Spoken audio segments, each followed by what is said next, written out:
Rahman the Great, huh? So I have a question from chapter 28, verse 6. 28:6.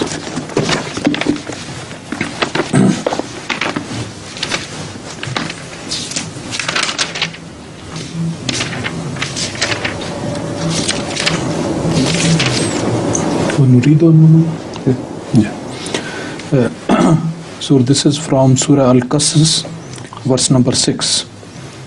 أعوذ بالله من الشيطان الرجيم ونريد أن نمن على الذين استضعفوا في الأرض ونجعلهم أئمة ونجعلهم الوارثين. The translation is, and we desired to show favor unto those who were considered weak in the earth, and to make them leaders, and to make them inheritors of our favors.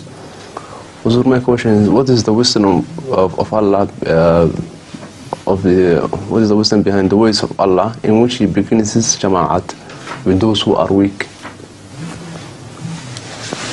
What is the wisdom of Allah in choosing those people who are weak to make a Jamaat?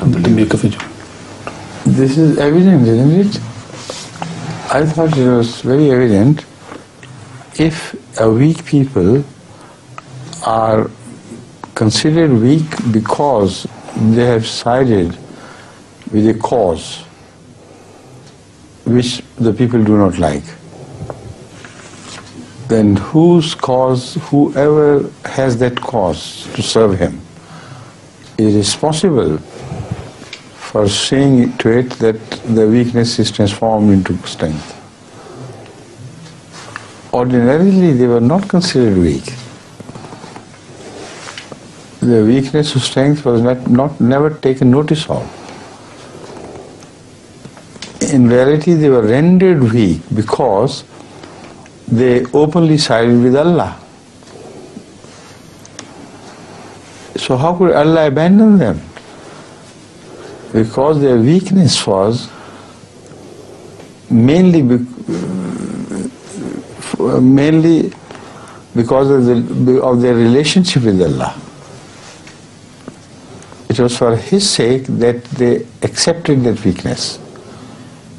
It is for His sake that they challenge the whole of the society. Treat us as you please. Consider us as the weakest of the weak. Do whatever you like. Murder us, turn us out of our lands, take our homes, whatever you may do, you will not be able to break our ties with Allah. So after that, what do you think Allah should do? Leave them alone?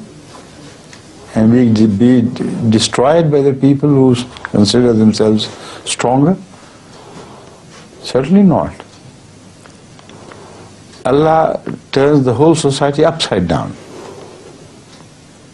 Those who are considered weak because of their ties with Allah, they are strengthened and they overpower the other society, which gradually dissipates into practically nothingness. So this is the verse which promises the weak people.